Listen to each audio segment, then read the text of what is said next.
Hello all and welcome to the Kevin Entertainment video. It's Art here with the review for Doctor Who's first 60th anniversary special, The Star Beast. Doctor Who is back. It's been over a year, about a year and a half, maybe close to 2 years since we've seen Doctor Who. It's been 15 years since we've seen David Tennant in the title role as the main Doctor. It's been a lot of years since there's been interest in Doctor Who. And for me, outside of the UK, it's the first time ever it's the new Who is on Disney Plus. How does that affect things? We'll get into that in just a second. But first of all, let's get into the Star Beast. I thought the episode was excellent. I thought it was classic Russell T Davies, Catherine Tate, David Tennant, fun romp Doctor Who. It's turned on its head several times. You deal with this cute, meek character, and that gets flipped on its head. You deal with the problem of Donna. Spoilers for a 15-year-old story, but Donna, if she remembers the Doctor, she could potentially die. That's a possibility. You deal with now, yes, are there updated flavorings to Doctor Who? Yes. Are there progressive ideas that weren't available 15 years ago and they're now? Yes. Do you get beat over the head with them? No. They're very, very subtle. They're very, very good. Like I'll give you one example. The unit science director, whose name I forget, whose character's name I forget. I don't even know if they said the character's name. But the name of the character, I forget if they did. The character, however, is in a wheelchair. And to me, that's great because the wheelchair in this wasn't really brought up. It was shown off, like she had darts that come out of her chair, rockets come out of her chair. That was pretty cool. I want those upgrades too.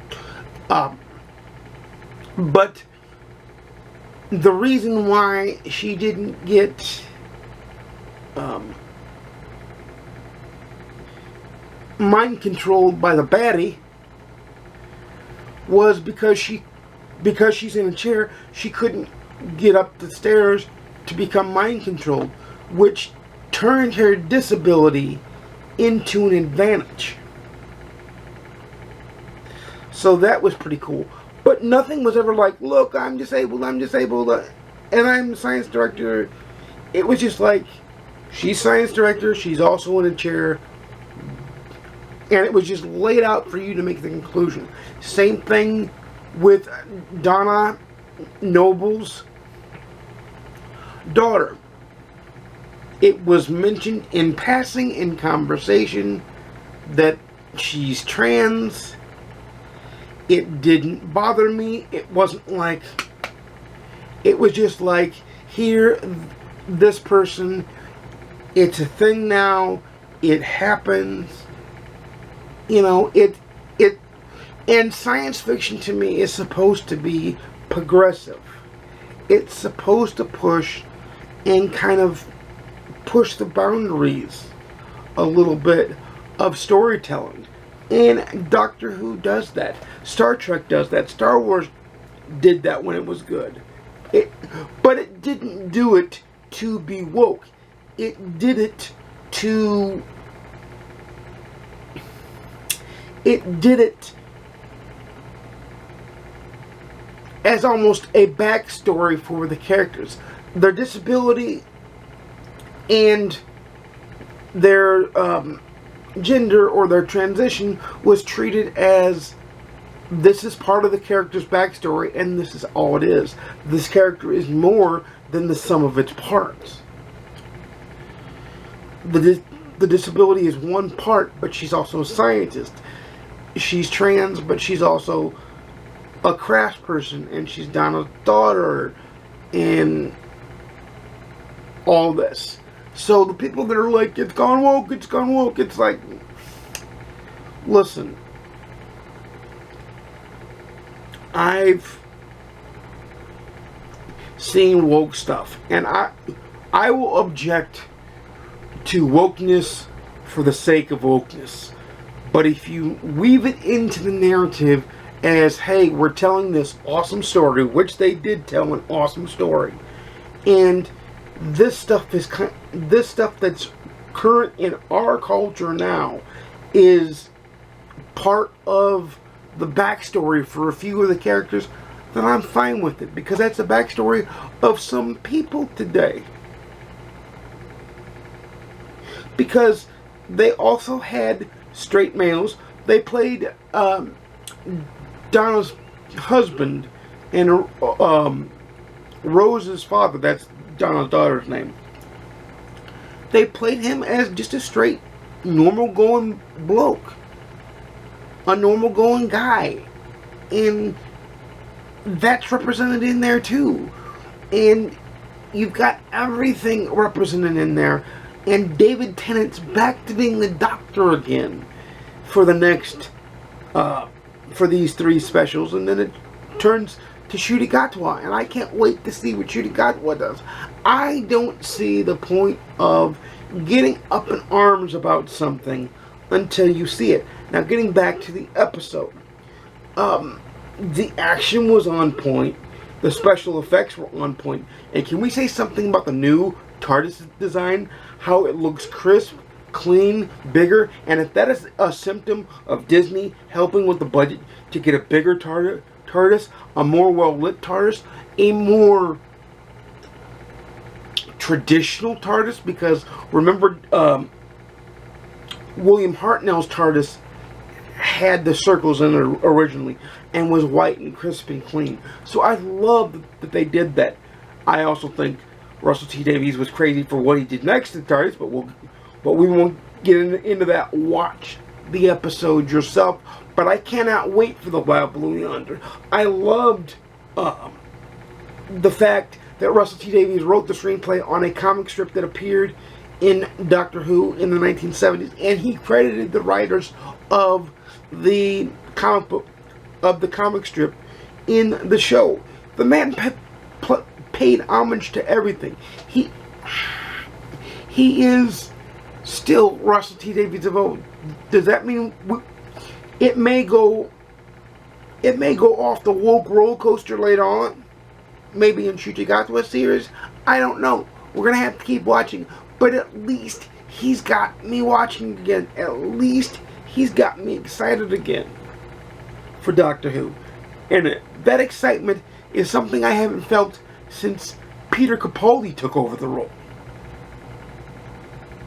So, because let's face it, Chris Chinball did not know how to write for Doctor Who. He didn't know how to write overarching stories. He didn't know how to keep things together for Doctor Who, unfortunately. I do think Jodie Whittaker was as good as she could be with the writing she had as a Doctor, and I would love to see her play an episode or 2 with Russell T Davies writing it. That would be amazing. Because I think she's a marvelous actress. But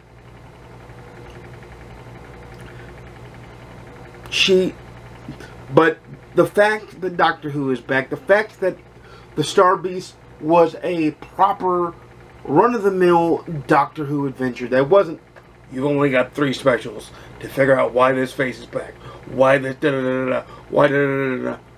We don't care. Let us enjoy the Dr. Donna again. And Russell T Davies realized his task, he realized what he had to do, and he hit a grand slam. Let's face it, this gets a full 10 out of 10 popcorns to me. And if you think this episode was woke, more power to you. If you think it was great like me, more power to you. I don't care, but I enjoyed the episode for what it was. I enjoyed that we're going to get to see Bernard Cribbins in his last time as Doctor Who, because I believe now he's passed away. since they filmed his scenes. But I enjoyed that we're going to get to see Kate Lethbridge Stewart. And we're going to have more surprises as we await The Wild Blue Yonder and The Giggle. By the way, next Wednesday I will do the review for The Wild Blue Yonder, and the Wednesday after that is the review for The Giggle. So that's how we're going to go with that. But I enjoyed it very much. I thought the fact that he could turn everything on its head and mix everything in there, I thought it was amazing. I thought it was great. I thought it was fun. I thought it was entertaining. There were Easter eggs in there for me as a longtime Doctor Who fan. There was new stuff in there for new Who fans. It was just amazing and great. It's 10 popcorns out of 10. It's prime entertainment. Matter of fact, I'm going to watch it again tonight because it is that good. And I want to dissect it and see if I can see more the second time viewing, knowing the original beats and the original plot. I enjoy that very much. But until next time, you know I make videos every Monday, Wednesday, and Saturday at 10:30 a.m. Pacific, 12:30 p.m. Central, 1:30 p.m. Eastern. Please like, comment, subscribe if you want to see more. Please ding the notification bell to be notified when I upload a video. Leave in the comments down below your thoughts on the Star Beast, but leave them respectful. Don't go attacking anybody. Leave them respectful. Be decent human beings. Otherwise, your comment will probably be deleted without me even reading it, because YouTube does this nice feature where it holds it for comment if you get too nasty.